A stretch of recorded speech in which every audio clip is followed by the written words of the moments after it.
So welcome to Tees Music Alliance On Point seminar about digital strategy and promotion for musicians.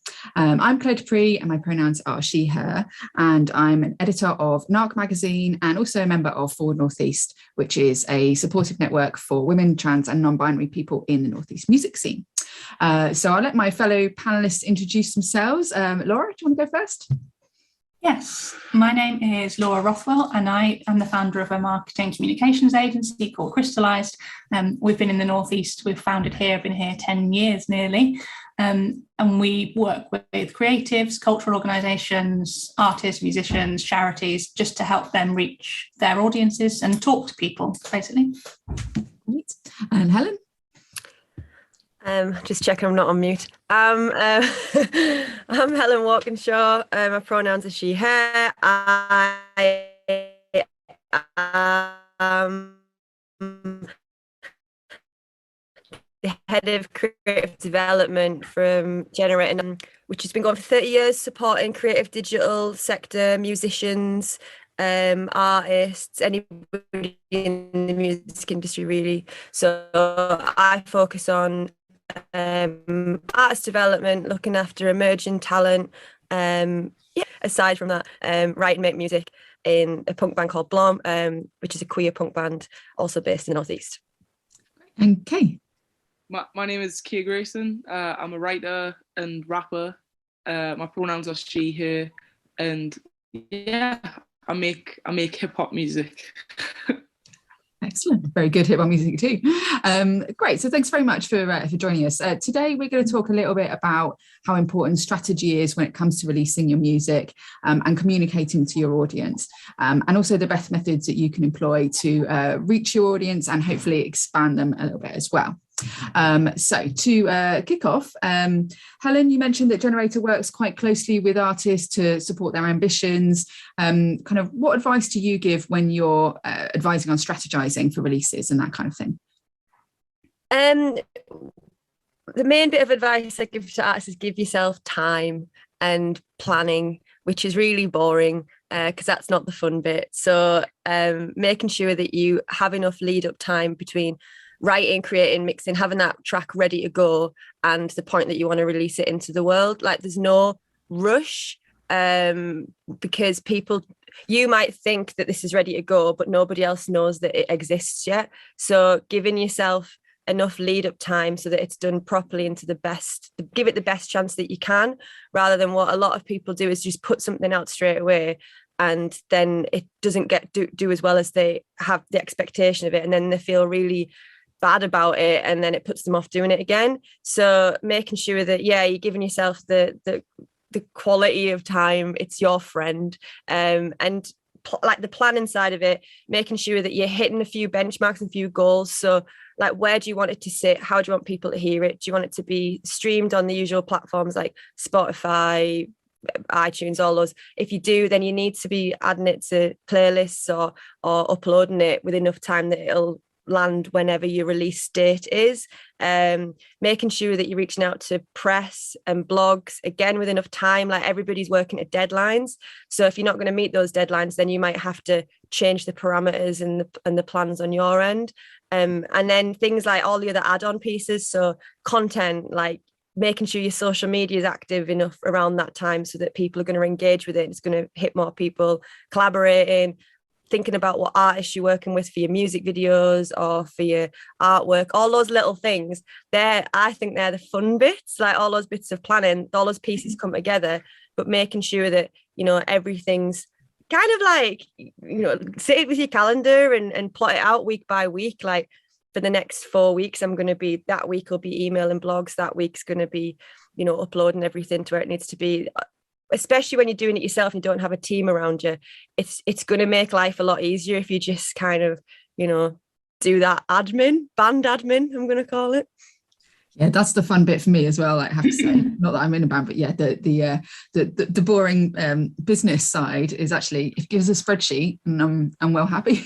But I found when helping artists before, literally making like a little Google spreadsheet and color coding it and making it look all pretty, but it really does help to keep you on track. As Helen mentioned, that those kind of deadlines, particularly for NARC, is really important. So for us, we need things in advance, about 8 to 6 weeks in advance of the month of release, which is really important. So not necessarily the day of release. If your release is coming out, say, at the end of April, 8 weeks towards the end of April is not always necessarily going to hit our deadline. We need to know at the beginning of, as though it was going to be released on the 1st of April. So the earlier you can get things organised, everything ready, and then hit those targets, the better, really. And I think also it's important to mention joining up those campaigns between radio as well, making sure you're uploading to BBC Introducing and Amazing, talking to distribution, and making sure all that kind of happens at the same time. But when it comes to more, sorry, carry on. All those tools are free. So like, uploading to BBC Introducing, it will get played, like, Amazing Radio and all these community radio stations. Like, if you're reaching out to people, they will support you. You just got to give them time and notice, and it's all free. You're not having to spend any money on that exposure. So it's really important that you kind of prioritize, especially in the beginning, the free support you're going to get, because it's there, use it. Yeah, absolutely. And when it comes to the digital side of this sort of thing, I guess we're talking about social media in general. Laura, can you talk a little bit about how you think musicians can kind of harness the power of digital marketing as part of a campaign for a release? Yeah, I think the biggest piece of advice I would give around this is think about where the audience are, where are your audience, and then where can you meet them. So it's just about, I always say, like, it's just like any relationship in real life. It might be digital, it might be online, but if you're thinking about where are the people that you want to hear this or that you want to speak to, and how can you create a brilliant experience for them wherever they might be? So what are you giving them? So that could be online, it could be on social media, but it could be the newsletters that you could send out. Like, having your own email list, I would say, is vital, because all of those social media channels are brilliant, but you don't own them, and they could disappear, they could change. We all know how frequently algorithms change. So to have your own mailing list of people who are absolutely into what you're doing is really helpful. And then thinking more broadly, as you said already, about press and having a digital press kit from the beginning. Like, that should be your Bible of everything that is you, that anyone can access at any time, that has a bio in it, that's up to date, anything significant about your awards or things you've achieved, headshots, really good headshots, then also live shots, links to music, links to anywhere else you've been in the press, and then who to contact, and having that all available, that you could just send a link out to someone, or even if you've got a website, it could be there all the time, so that if anyone is looking for information about you, it's all there, and you're not having to continually be doing this band admin when you could be focusing on, as Helen was saying, reaching out to blogs or other online publishers and things like that. So I think email lists, really important. And the other important thing about email lists is the conversion rate to sales on email is much higher than social media, because people have opted in, they're interested in you, and you've got kind of like a captive audience. So, when you've got something to sell, whether it's to stream, download, buy tickets, whatever it might be, they're the best people for you. Social media is obviously massive, and outreach to other blogs people will profile you and link back to what you're doing. So yeah, trying to think about broadly, where are the people that I want to reach, and what are all the ways that I can reach them, and then prioritize that by free stuff. So what's free, and then what requires a load of investment of time, and then what requires putting money in, and work down the list that way. Thanks, Laura. And Kay, from like a musician's perspective, obviously you've done all this stuff, and sometimes it's fun and sometimes it's really dull and sometimes it's quite boring, but what's your experience of strategizing a release? Like, how do you approach this sort of stuff, and how do you do things like your social media and press and that sort of thing? So I'm lucky enough to work alongside a management company at the moment called Soul Kitchen Management, who help me out with all this kind of stuff. Because just a little thing to any musicians, it's okay to be completely unorganized, because I'm notoriously massively unorganized. If I didn't write it down, it didn't happen. Like, I'm that individual. So my first bit of advice really when it comes to strategizing things and creating anything to do with a release or marketing is you need to have a structure.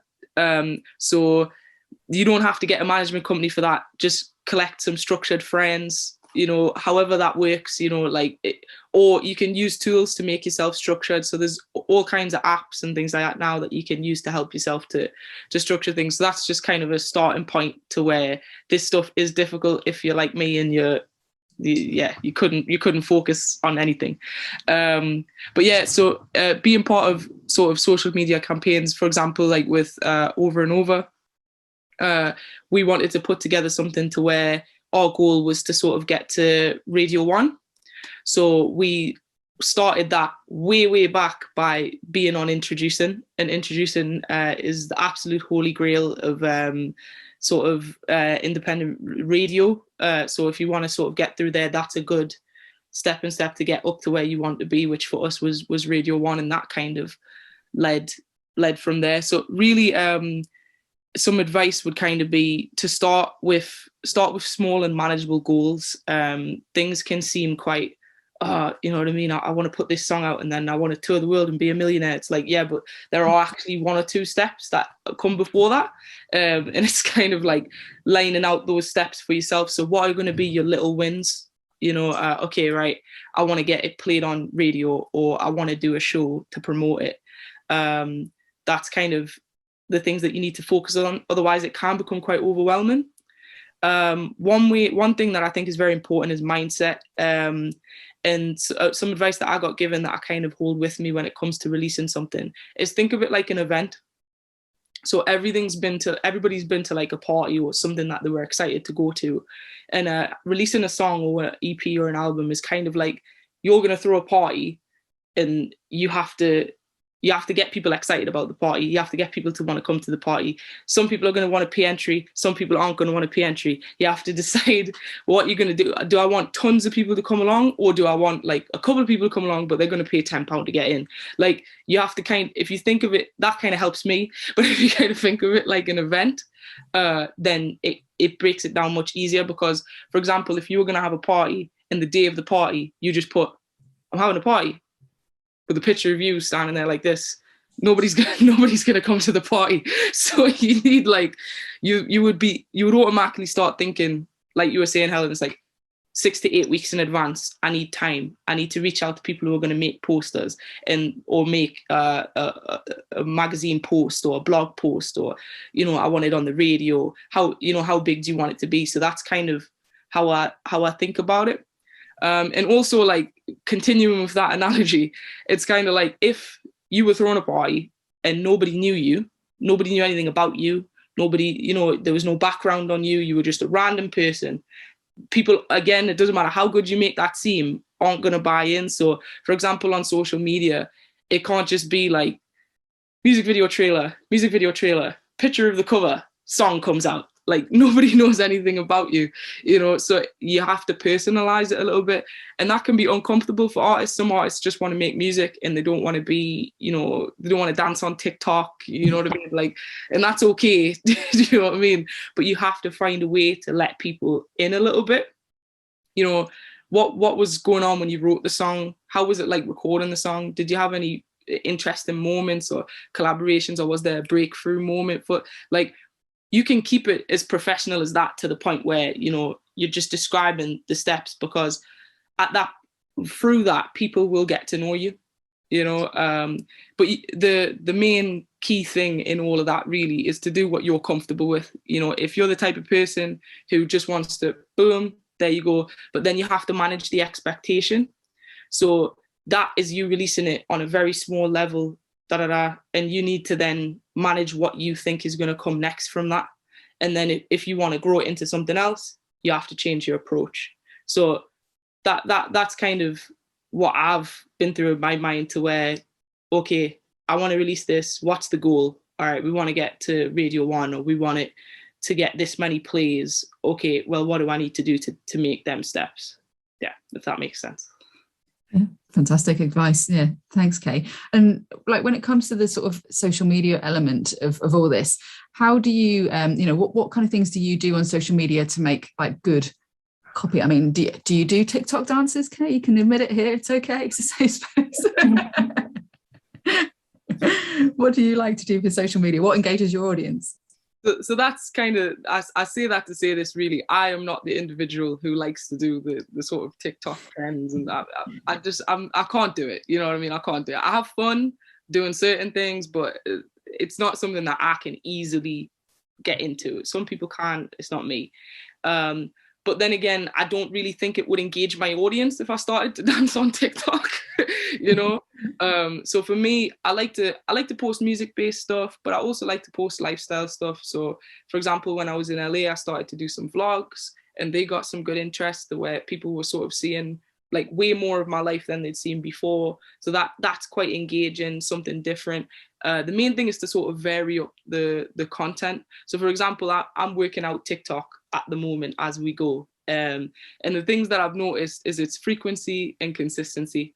So post a lot and post at consistent times and consistent content, and the content has to be of a high quality. So that's something that I'm kind of working on. But for me, my main thing is Instagram. I love to take pictures. I love to sort of show images and show videos and show little snippets of my life. So that's kind of the thing that pulls my audience in. But to tie it into some advice, what brings your audience in changes a lot.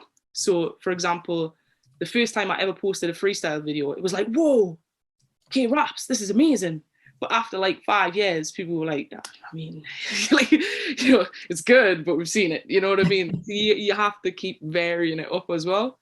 So it's a constant process of figuring out what your audience likes. Yeah. And what do people sort of think about the impact of this sort of stuff? Like, do you as musicians and I guess as audiences as well, like for Laura and I, do you see like a logical impact from posting a TikTok video to then someone going on and buying a ticket to a gig or listening to music? Does it work that way? Yes, but not quite that quickly. So it's an audience journey, and it's exactly what Kay just said. Like, people want to it's getting to know you. It's the same in a real life relationship, that you have interactions with people, you get to know them more and more and more. So then when they say, do you want to come to this party, or, you know, do you want to go for a coffee? You're like, yes, I want to be around this person, but you've got to get to know them. So it might not be, I watch a TikTok video and go to a gig, but it might be, I watch a video and then I'm like, oh, that person's interesting. So I follow them, and then I move on to their Insta, and then I see more about what's happening. And then there's an opportunity for a gig, and this person is already in my mind as being someone that I'm interested in.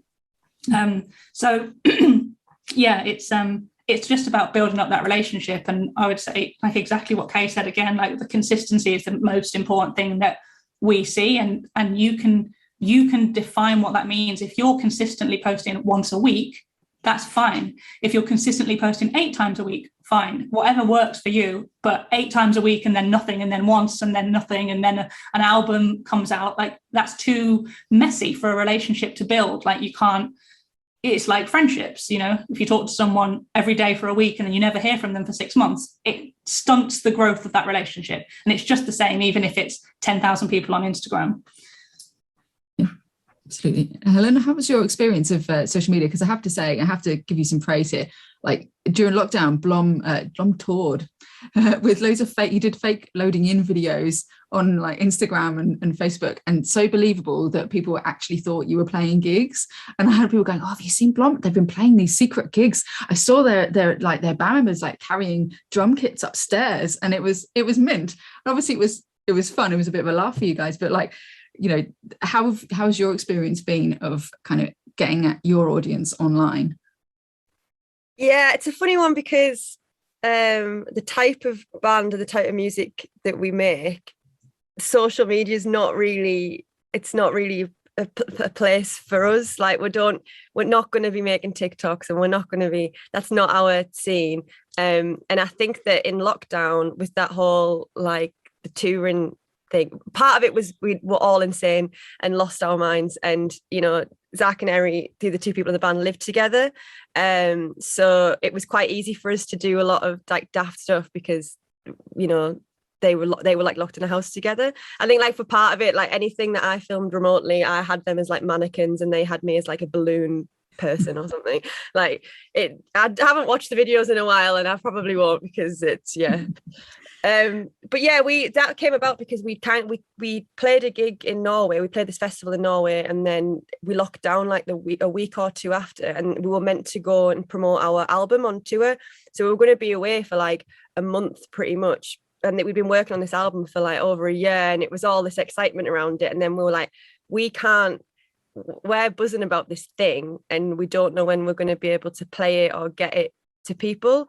So the only thing that we had available was, obviously everyone in lockdown was just like on social media on the phone. So then it kind of was an extension of that. I don't think we would normally use our platform in that way. And again, like, because the type of music that we make, it's quite like, you know, the subject matter is quite heavy and the music's quite heavy. So it was a bit, I think, a bit strange for people to see us being like these daft, slowly losing our minds. But I mean, part of it was, we were just kind of like, we're still going to do the tour. Like, we were just I think we just had a couple of beers and we're like, well, should we just still go on tour? So for 2 weeks every day, or 3 weeks every day, we like just continued with the tour, like included the rest days, documented the whole thing. Like you say, we were loading in and out. We had people from other bands that we were playing with, like they were sending us videos and we were sharing them of them pretending they were at the gigs. Like people whose houses we were staying at, they were doing the loading and load out with us with mannequins. And it just like, I think everyone was really captive and bored, so engaged with it more than we wouldn't have been able to coordinate that usually because everyone's so busy. But the ripple effect of it was, obviously we managed to sell like loads of albums, and we sold albums, like we managed to sell copies like nationally, and we managed to like build an audience and had a lot of engagement off it that we wouldn't normally get through that stream. So there's pros and cons to it, because the pros being that was our only option, so we used it and it worked. But I don't know whether usually we'd be able to keep that up. Like, I don't think it's something that is sustainable, and maybe not suitable either. So it's a bit of it's a weird example of when it's worked, because I don't think it's something that we could replicate unless there's, you know, everyone's locked in the house again and they have to. Don't jinx that, please. No. Don't say that. I remember one of them like was just driving around the block, like pretending that we'd pulled up at the venue, and then we got loads of like messages off people being like, have you left the hat? Like, you're not allowed to do that, like you're not allowed to. And I was like, whoa, you know, it kind of made us look more punk. It was like, we're not playing secret shows, we've just driven around the block, but just gone slowly mad. Yeah, but it's a great example of creativity though, I think, isn't it, on social media and in press in general. I think one of the things that frustrates me, you know, from the press side is images and photography from artists can be sometimes a little bit dull, and you know, we love to publish images that are colourful and interesting and different, and that try to say something about your music, and that can be a really hard thing to define in an image, but getting stuff like that right, I think, you know, does go a long way too, and just kind of how you can outwardly project what you do before people get to listen to music is quite interesting, and that's where a lot of this social media stuff comes in. But, you know, digital media marketing, social media, all that kind of stuff, it can be creative and engaging, but it's also hard work, and it can be a bit boring and draining and mentally fatiguing. Does anyone have any tips on how to look after your mental health when you're doing some of this kind of business stuff, when you get away from the creativity of creating music? I would say know what your boundaries are. Goes back to what Kay was saying about how much you're willing to let people in. I think you do need to let people in because people want to know you, and that's amazing. And one of the things we say to everyone we work with is, don't ever underestimate how interesting you are, because even though you're doing this stuff every day, even though you're going into the studio every day, people don't see that. So even just behind the scenes shots or a time-lapse video, you don't have to overproduce it. You don't have to like gather everyone together to have a formal shot. But what you're doing in your life is amazing and brilliant and different to what everyone else is doing. And so you are interesting, and the boundary is how much are you willing to give of yourself. And it's okay to have that boundary. I think the other thing would be, if you've got, the bigger you get, the more trolls you're going to get. So if you've got any like a lovely friend who can be in charge of comments or blocking or deleting, that's really helpful for you not to have to see it, because even if you're the most robust and resilient of people, sometimes you're going to remember those comments in the middle of the night, and it's just not worth it. Good advice. Helen? Yeah, I think it's that thing of setting boundaries, and also back to what Kate was saying about managing your expectations as well. Like, knowing when there's no point in burning yourself out over fulfilling the expectations of it's part and parcel of whatever my campaign or my brand or however you want to describe it. You need to be able to not like Blom as an example, like we're not those types of people, so we're not going to be uploading videos every day or updating ourselves, and sometimes they're just sitting there empty, and that's we're missing an opportunity, I suppose, in one aspect. But then again, like when it's not going to, we're not going to be able to put anything of use out, because if we're not feeling it, it's not going to be a fair representation of who we are and where we're at and what we're doing. And I think as well that having somebody who can cast an eye over all your platforms, like again, like maybe it's because of the experience of the bands that I've been in and the times that I've been in bands, but like I've seen the comparison of comments that you get being in a band with trans people or all women compared to the types of comments and interaction you get with bands where I've been in with all men. It's very different, and you've got to also be, you're not prepared for that. So when you do get comments that are negative or that do make you feel uncomfortable, knowing that like you can step away from that and you can turn it off, you can block it, you can delete it, and try and not to hold on to it, and talk about it to other people as well. Like you kind of, when you're opening yourself up and letting people in, you're also opening up people. You can't control that, which is the negative side of it. So yeah, like boundaries, expectations, and knowing when to walk away, and knowing that you don't have to, as much as it's a beneficial tool, set the parameters of how much work you're putting into it. Like anything, it's a part-time job that you're not getting paid for. So and don't burn yourself out. Yeah, and I suppose being authentic is so important as well, isn't it? People will see through, the rubbish and the stuff that you're putting out that isn't real and that isn't you. And when you get to be a massive superstar, that sort of stuff comes out in the wash, doesn't it? I mean, Kay, you're on the verge of being a massive superstar. So what's the point that you're kind of, how do you feel better about your social media and about all this stuff that you have to do when you're not, working? God, I hope not. I don't think I'm quite ready. No, that's a joke. But yeah, I think when your hobby kind of becomes your job, you need another hobby. So for me, I always try and do something every day that's not, it doesn't have to be every day, but I try and do something every day that's not related to music or social media or trying to amass a following, or because you can become quite obsessive about it. Do you know what I mean? Numbers are addictive. You know what I mean? It's like, oh, I got 2 extra followers today, but then them 2 people unfollow you and you're like, what? Why? Like you can't get that into it. Do you know what I mean? You have to have something that steps you away to where, like, oh, this is like the world exists outside of the phone and the laptop, and and that's like, as we're saying, like with the troll comments and things like that, like you can't really feed them. You kind of got to step away from it, because that's what people are trying to do. They're trying to gauge a reaction. They're trying to do the same thing you are. It's a social media build. It's like, oh, I'm going to get 20 likes on this post because I said something that I thought was clever. And, like, it's just, you kind of got to step away from it and realize that, it doesn't really matter that much. You know what I mean? It's words on a screen, but it can affect you, but you got to step away, and setting those boundaries and expectations and things like that is the most important thing. The first song you put out is probably not going to get 1 million views and get you to, you know what I mean, meet Dr. Dre or whatever it is that you wanted to do. The 10th song is probably not going to do that either, but if you're counting the little wins and you're enjoying the process and you're in love with the process, it doesn't really matter. Do you know what I mean? As artists, we're blessed to be able to do things that we love to do and do what we want to do. And I think if you stay focused on that fact and how blessed you are to be able to do that, then all this other stuff can kind of just falls by the wayside. But yeah, and you got to have supportive friends as well, or supportive people around you. What a brilliant way to end it. Thank you very much, Kate. That's advice to live by, I think. Advice to live by. Thank you very much to all the panelists for being part of this. It's hopefully been very interesting and useful for musicians to navigate some of this stuff, because it can be a bit scary and a bit daunting.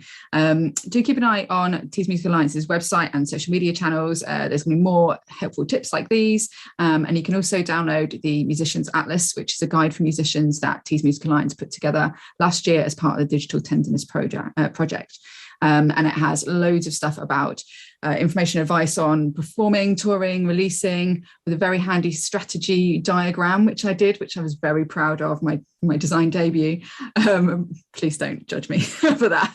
It's got loads of stuff about production, recording, finances, loads of stuff in between. It's really, really useful. So you can download that from the TMA website. And of course, Tees Music Alliance are always available to help and support what you're up to as our generator as well. And yeah, we'll all pitch in at some point. So if anyone needs any more help or advice, then do feel free to get in touch. Thank you very much for watching.